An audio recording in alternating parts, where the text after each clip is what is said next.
The myth is Dubai is based on in business. You know what I mean? So they're focusing. They don't have oil, so they focus elsewhere. Investments. You know what I mean? To get outside investors to come in, companies to open up their head offices there. That's their money. Whereas Kuwait has tons of oil, tons of money. I mean, when you see their budget, it's really funny when we publish the budget. They estimate their budget at selling the barrel at $60. Nobody sells the barrel at $60. Everyone's selling the barrel at 90, 110. Okay? So if you're estimating your budget at $60, you have surplus of like 100 billion, you know what I mean? Like something ridiculous, dollars, but not KD. So every year they have ridiculous numbers of surplus that should be reinvested in the country, but somehow are not. You know what I mean? There's a lot, I mean, we should be way ahead of Dubai because Kuwait started in 1961 developing. You know, whereas Dubai maybe 20 years ago, and everybody started hearing the word Dubai. Before that, not so much, the Middle East, you know? And so it's kind of like they're stagnant, they're stuck, they're developing but extremely slowly. They don't want to open it up like Qatar and. But what about the uprising? I mean, how does the uprising affect Kuwait, or has that affect Kuwait's perspective? Do you think that people would change,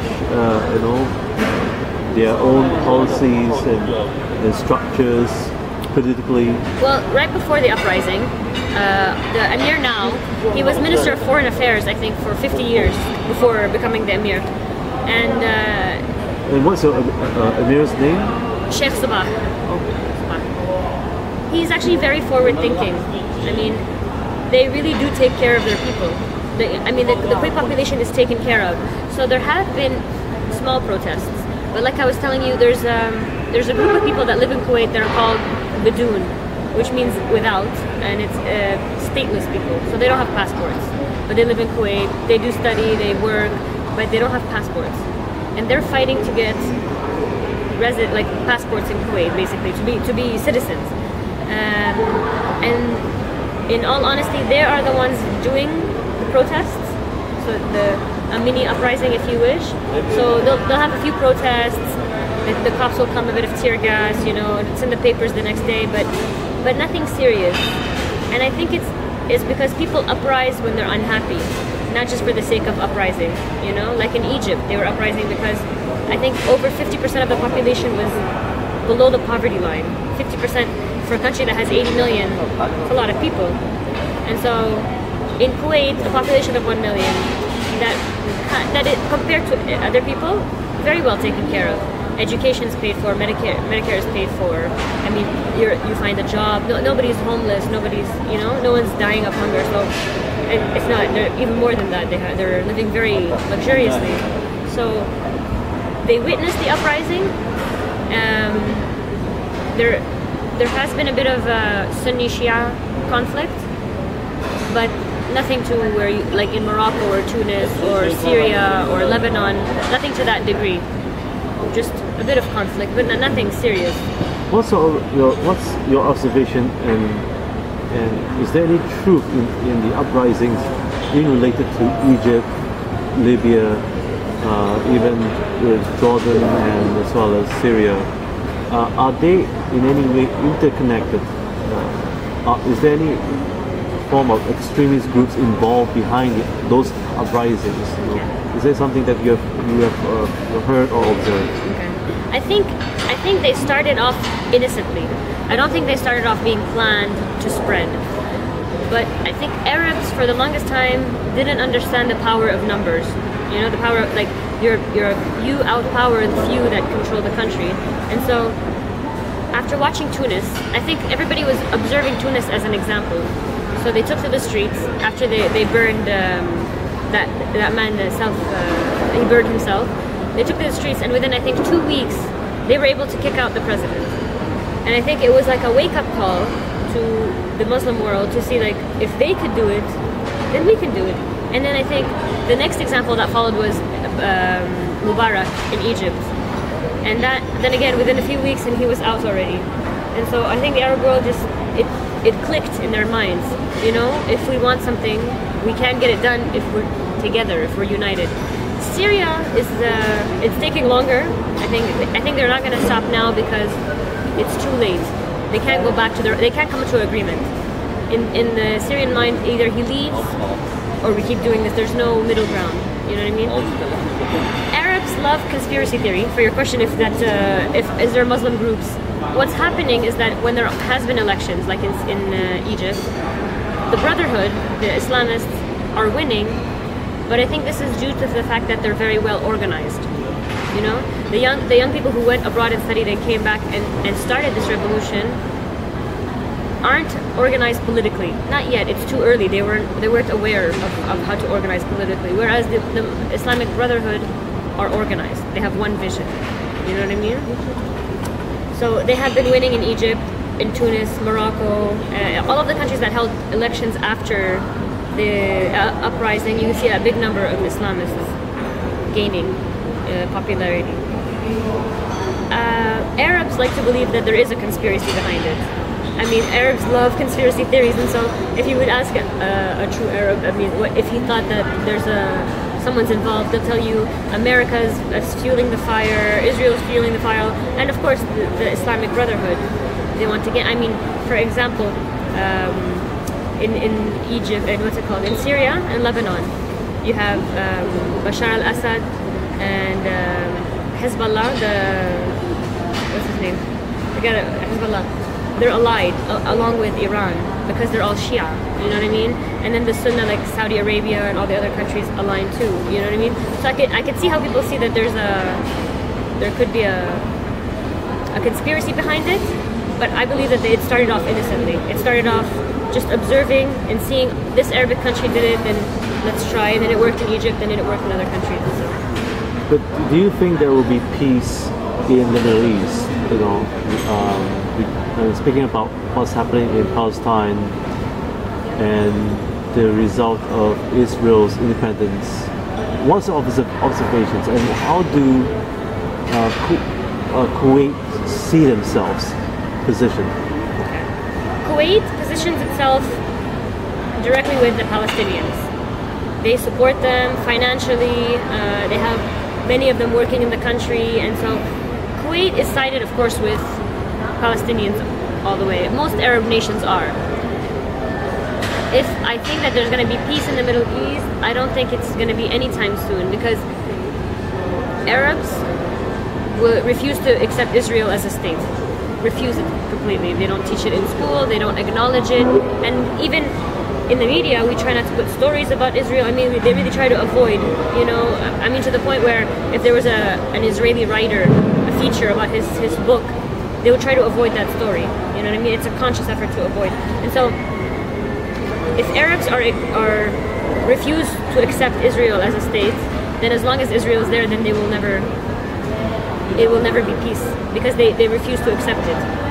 If in the future they evolve their thought process to accept and unite, but I don't see that happening anytime soon. What's the rationale behind not able to recognize Israel's existence? A lot of Arabs still to this day remember Palestine as Palestine before the Israeli state. So you have Palestinians who still have keys to their homes. They were kicked out. They said, leave Palestine and come back in a few weeks when we clear this out. So they went to refugee camps in Syria, refugee camps in Lebanon, refugee camps in Jordan, a lot of them, and were never allowed back in. This is 50 some years now later. A lot of these generations are still alive today, and they still remember Palestine as Palestine.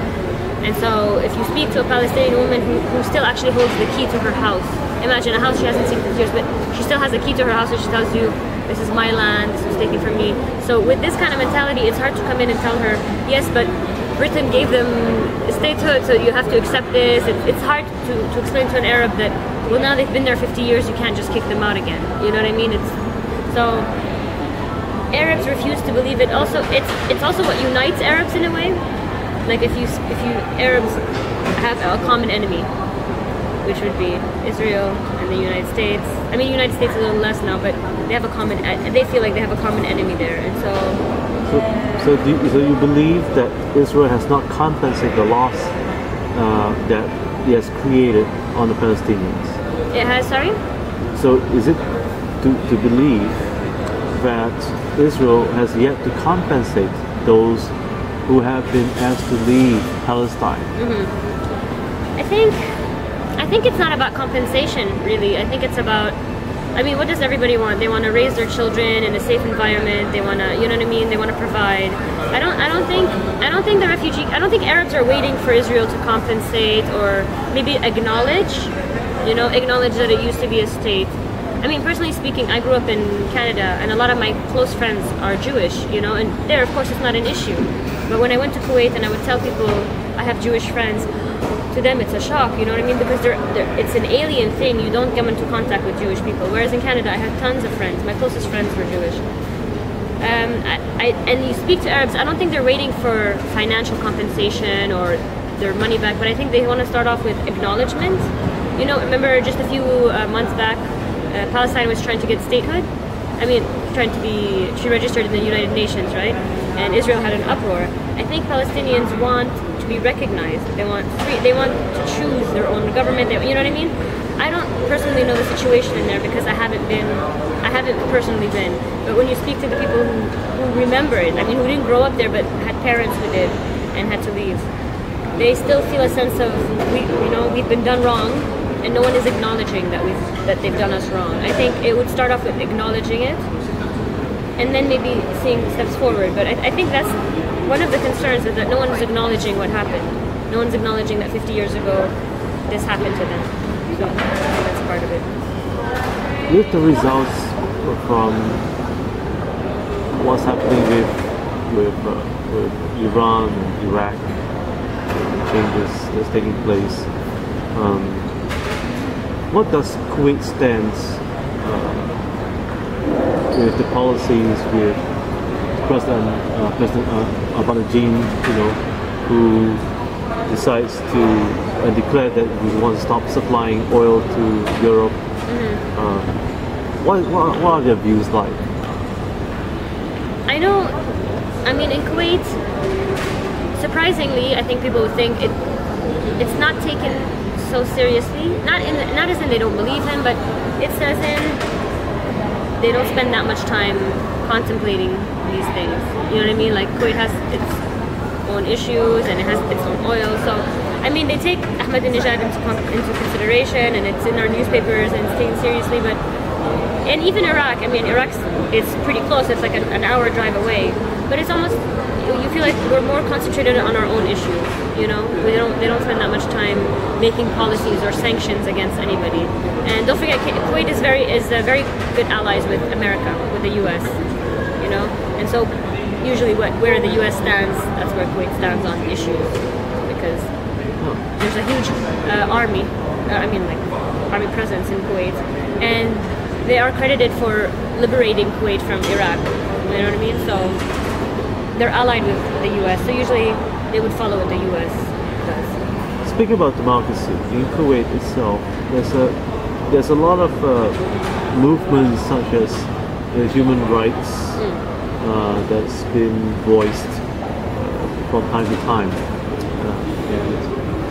and people are asking, about the growing numbers of the gay community, in the Middle East, right, especially Kuwait. Right. Is that true that it's been said that it's becoming a very open society for Kuwaitis to accept such lifestyle?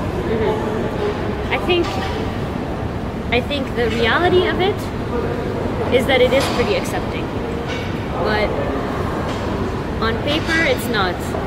You know what I mean? Like, technically, it's not an accepting country when it comes to this. Technically, their laws and their belief system is against gays. But the reality of living there for 5 years now, you see that there is a huge gay community. They're openly gay. It's not like there's gay clubs or anything, but they're openly gay. It's clear, and it's not like Iran where there would be a police out getting these people. You know what I mean? It's fine. People know they're gay, but they don't make a big deal out of it. On paper, it's like theoretically, you know what I mean? They're not supposed to be accepting them, but the society moves on. I mean, they're not caught up with this issue. It's not something like we need to fix or we need to get these people or change them. it moves on. I don't know if it's avoidance or just acceptance. I'm not sure which one it is yet. Well, speaking of democracy, at the same time, the issue about equality for women, children, and as well as the silver age, the growing population of silver age, has that caused for alarm for the government in Kuwait, when it comes to equality for women, where women is concerned? Are there opportunities that where women could excel, and even prosper? Yeah. And in terms of prosperity for children and also for the old age, right? Is the government in Kuwait doing anything to help the aging population? Now, and as well as what's your perspective and your take on the overall issue in the Middle East? Is equality exercised in parts of the new reform Middle East? Okay. For the rights of women, I think Kuwait in the Middle East is it's ahead of its time. I mean, they've allowed women in the vote. Maybe a little late. In 2003, women got the vote. A few years later, they got the right to be candidates for parliament. And the next parliament that was elected had 4 women in it. So I think for a Gulf state to have 4 women in parliament on their first try at elections was amazing compared to, if you look at who our neighbors are, Saudi Arabia, Iraq, you know what I mean? The fact that we have a parliament is a sign of how much of a democracy it is compared to other Gulf states. For equality, Kuwaiti women work everything. You know what I mean? They might not be firefighters or police in the street, but they have the opportunity to work, to study. You know, a lot of them get higher education abroad. For instance, Kuwait has this policy: if you go to study and do your master's degree, they pay for it, and there's no discrimination if it's a woman or a man. You know, they want to better educate the whole population.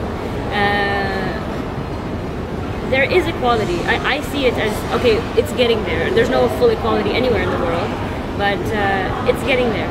Women work, they drive, they vote, and so I think they feel equal. You know what I mean? Of course, there's always steps for more equality, but for a Gulf state, I think it's incredible the freedom that Kuwaiti women have. The other question was the question about the silver age, the growing population of such, because it is a growing concern that people are getting older in the next 5, maybe 10 years. Right. So how does that affect the Middle East?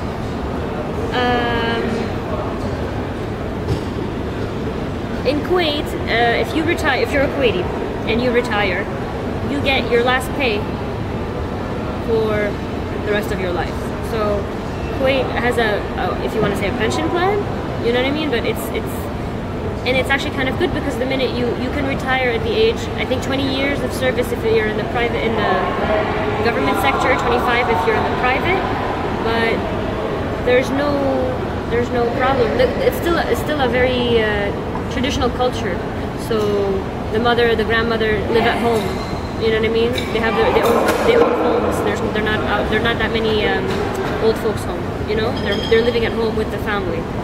The government does pay for everything, Medicare and even a salary every month. And so really, Kuwait doesn't have that problem of this generation's getting older like Japan would or something else. So Kuwait doesn't have that issue at all, actually.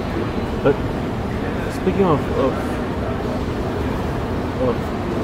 compensation and pensions, what do you see the future of Kuwait in the next coming 5 to maybe 10 years perhaps? Do you think the government is going to make more changes and reforms? Would you see that there will be more opportunities for business to flourish?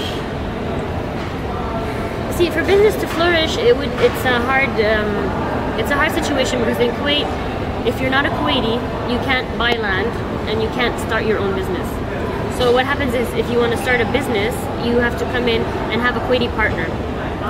And you guys can iron out the details, 10%, 20%, 50-50, you know what I mean? You iron out the details, but to be in Kuwait and to open a franchise or a business, or any kind of business actually, you need a Kuwaiti partner. And of course you can't buy land. You're always, you can live there for 50 years, you can't buy anything. You rent, for foreigners. I see this as a positive thing. I see this as Kuwait protecting its country, not selling out, you know what I mean? If you go to another country and this foreign company comes in and buys acres and acres of land, the money is going outside. Whereas Kuwait has protected its country. So you want a business, you find a Kuwaiti to partner up with you. There are such situations where it's not fair, but I still see it as a way of Kuwait protecting its people and helping its people prosper and its company. So it can be the next Dubai. It doesn't want international companies to open their head offices there. It's not the aim. You know what I mean? The aim is to help its people build businesses there. But how about reforms in terms of religions and policy making, you know, and the outlook? Is the Emir willing to move forward for the next 5 to 10 years? As in separating the state from the religion? Either way, or are they willing to modernize? I think they are pretty modern. You know, if you look at them, it's not like there's anything. They don't have alcohol, but this is the choice they've made. They don't want alcohol in the country. Other than that, they're pretty modern in their way of thinking and the freedom of speech. I mean, for a small country, we have something over 13 Kuwaiti Arab newspapers and 3 English newspapers for a population of 3 million. This is a lot. There's a freedom of speech, freedom of press. You know what I mean? There's no fear. I write all my articles. There's never a fear of this might be taken the wrong way, or I can't talk about parliament, or this parliament member, I can't make, you know, statements about him. So I find there's a lot of freedoms for people who live there, for Kuwaitis, and I mean, every country is moving forward, and I see Kuwait moving forward too. You know, it doesn't have really to do with the religion. They're just, you know, they're modernizing, but at their own pace. They're not gonna boom like Qatar or Dubai. They're modernizing, but at their own pace, the way they see fit. And would that apply for the entire, or even the rest of the Middle East? You know, would they separate religion from policy? And would that be? Do you see that for the next 5 years in your observation? I mean, in some countries they have a little bit. They have, as in, they've allowed alcohol into the country, pork products. I mean, which is contrary to the Islamic rule, but. I don't see actually as I don't see that as modernization per se. I mean, I don't see it as Islamic rule as bad and letting go of that as moving forward. You know, it's a different way to govern. I think I don't see it in the near future. No, I think Arab nations are attached to their Islamic roots. You know what I mean? And I don't think they're ready to separate state and religion. To them, the law of the Quran is the law. You know what I mean? So they would remake the law as the same thing. So I don't see it as a positive or negative thing. I just don't see it happening in the near future, where they would separate themselves from the religion.